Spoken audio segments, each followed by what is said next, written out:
Expectations. Expectations, goodness. Expectations can be blinding.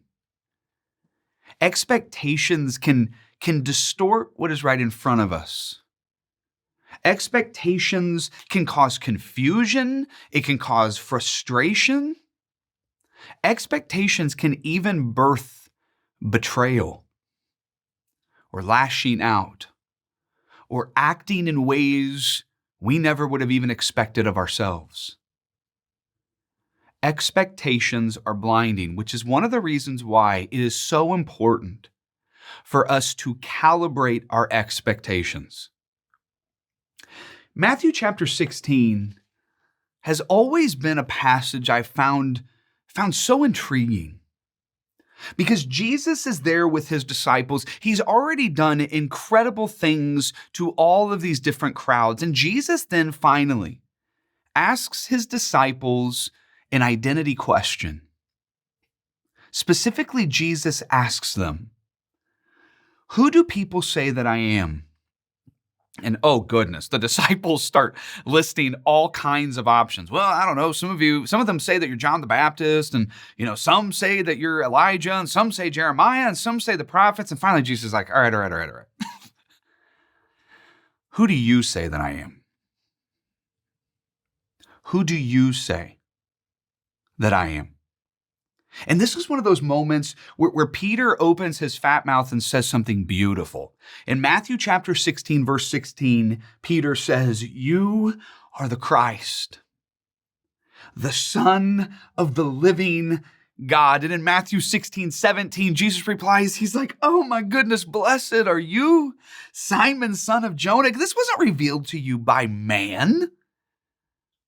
No, my identity was revealed to you by God himself." And then Jesus even takes it up a notch. He goes, "You know what? You're no longer going to be called Simon. I'm calling you Peter. And on this rock, I will build my church, and the gates of Hades will not overcome it." And then things start to get a little awkward. You see, just a couple of verses later, verse 21, Jesus starts to talk about the fact that as the Christ, as the Messiah, he would be executed, betrayed, handed over, tortured, even crucified. And this sets Peter off. I mean, Peter in verse 22 has the audacity to pull Jesus aside and rebuke him. Verse 22 says, "Never, Lord, you are wrong. This shall never happen to you." What in the world is going on in Peter's mind? Like, what would possess Peter to not only challenge what Jesus has said about himself, but to rebuke him for even saying it? Answer? Expectations. You see, what was going through Peter's mind is what would have been going through the rest of the disciples' mind. What would have been going through the minds of the Jewish people. That when the Messiah comes, they expected it was the Messiah's responsibility to destroy the enemies, to wipe out the enemies. The Messiah wasn't supposed to come and receive pain. The Messiah was going to give pain. The Messiah wasn't supposed to be crucified. The Messiah was supposed to be the crucifier. There was an expectation of what the Messiah must do when he came, and the expectation was so strong that even when Jesus revealed who he was to his disciples, they could not hear it. They could not see it. They even had the audacity to rebuke him. And finally, Jesus in verse 23 of Matthew 16 just lets Peter have it, and he yells, "Get behind me, Satan." Because Jesus saw it as another temptation, a temptation to be someone he was not. Here's the point. Expectations can be blinding. Expectations can actually obscure the message and the people, the messenger that are right in front of us. And so it is absolutely essential for us to calibrate our expectations. And this isn't just something about the Messiah. We need to make sure our expectations match or are calibrated for our children. Don't expect your 4-year-old to act like a 14-year-old. I mean, don't expect your baby to not cry in the middle of a worship service. Calibrate your expectation. Don't expect your boss to be perfect. Calibrate your expectations, even of God. Don't expect him to be some cosmic Santa Claus in the sky. Expectations can be blinding, and so the best thing we can do is to challenge our expectations and calibrate them. Even when it comes to evil, we need to understand and to calibrate our expectations of evil. This is going to be similar. What happens here in Daniel 8 is similar to what we saw in Daniel chapter 2. Where in Daniel chapter 2, we saw this unveiling of evil, that this is how evil acts, that this is who evil is, that you can expect evil to do certain things because that's their identity, and action flows from identity. And here in Daniel 8, the calibration of our expectations of evil can be summarized with this: evil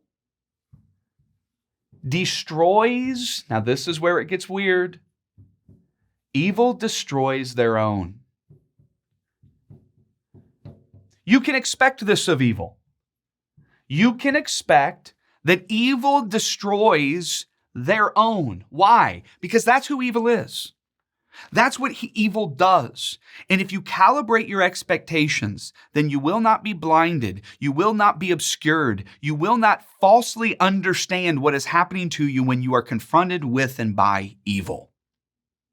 Daniel chapter 8, verse 1 begins with Daniel announcing once again that he had a vision. Like Daniel 7, he says, I had a vision, not Nebuchadnezzar, not another king, me. But he connects this vision in Daniel 8 to the vision in Daniel 7. This is what he says in verse 1. In the 3rd year of King Belshazzar's reign, I, Daniel, had a vision after the one that had already appeared to me. He's saying, remember Daniel 7? This one in Daniel 8 starts to unfold some of the images we saw there. In verse 2, he gives us a location where in his vision, he finds himself in Persia.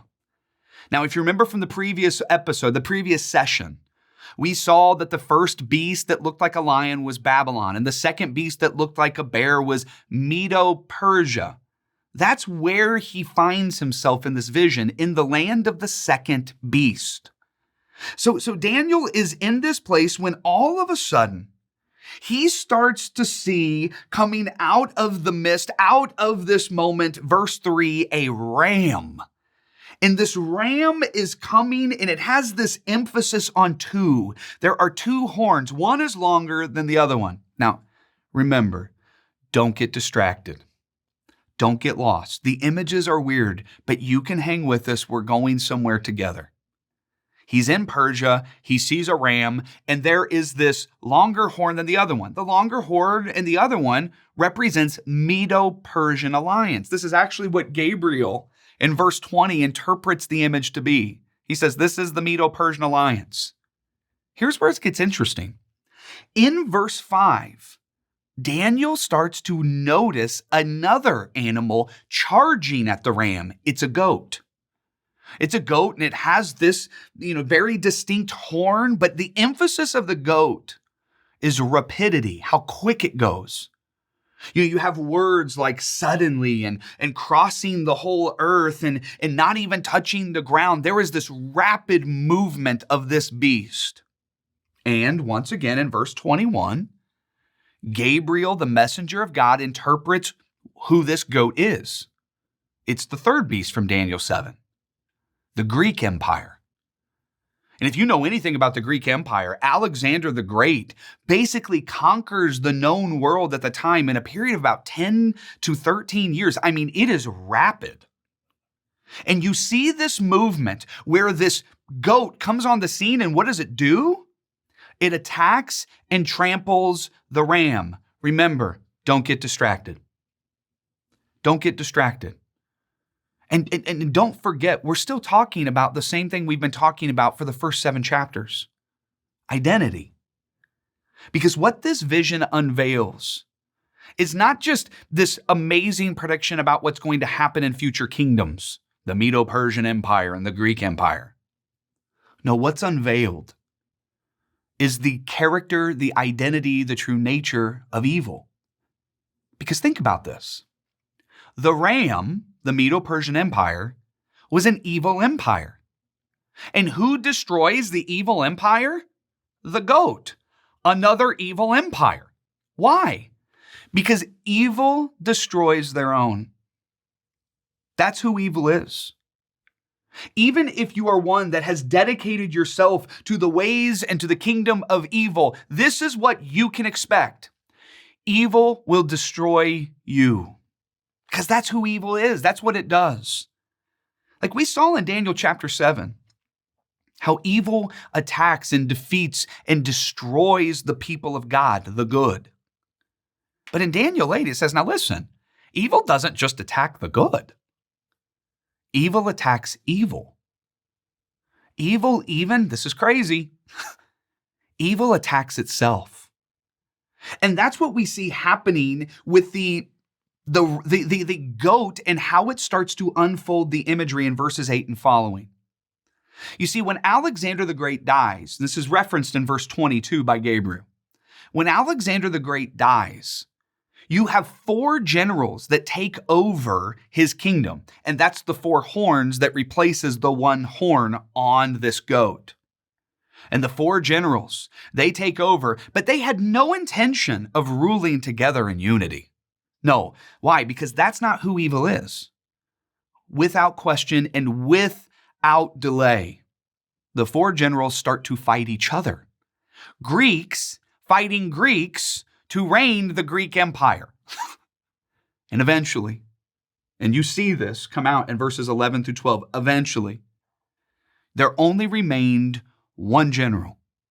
And this general had not only destroyed evil, this general had destroyed himself, and now evil turns its attention to fighting God. That's how arrogant evil gets.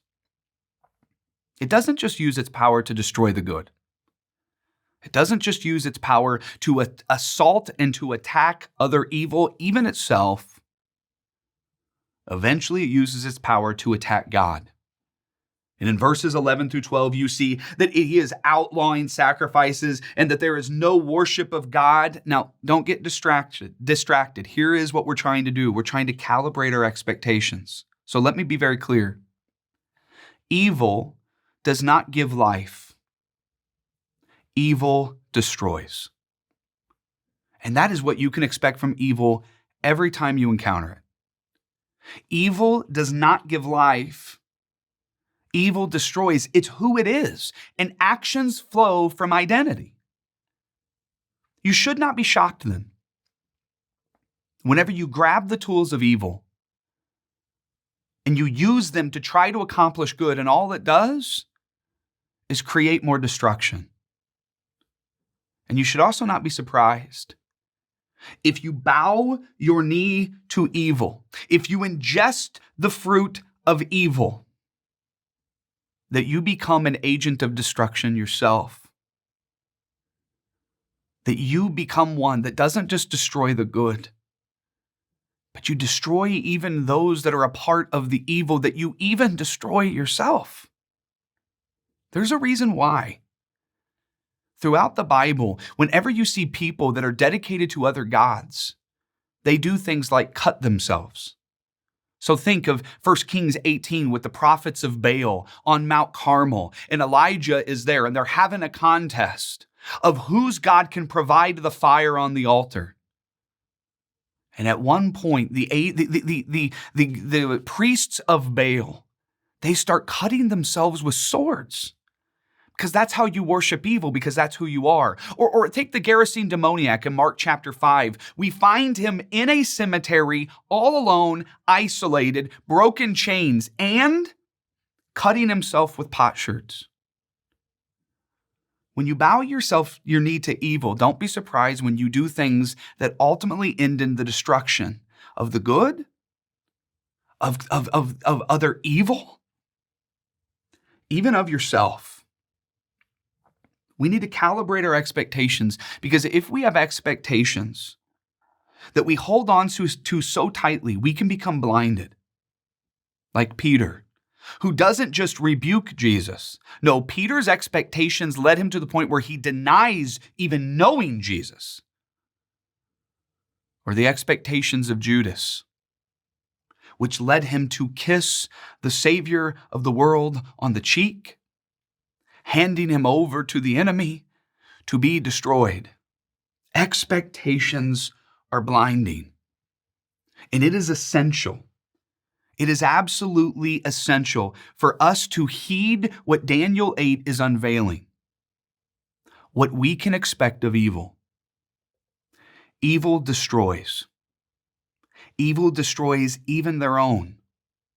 And if you bow the knee to evil, that is who you will become, because that's who evil is.